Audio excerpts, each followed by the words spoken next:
तारीफ न हो तसनीक सके ओदे मुश्क भरे को कल दी।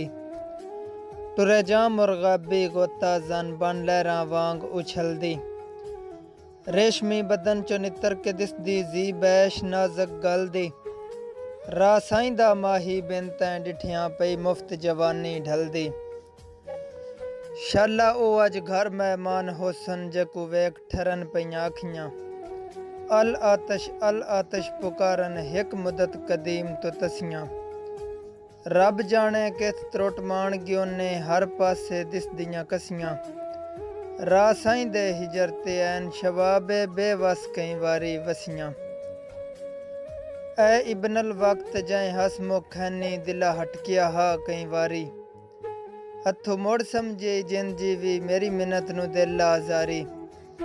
ताका पिया उमदे नाल दुश्मना दे उच्चे हासे मार के ताड़ी। अजे वेले राह साईं झल कदमानो रोल वैसिया जान प्यारी।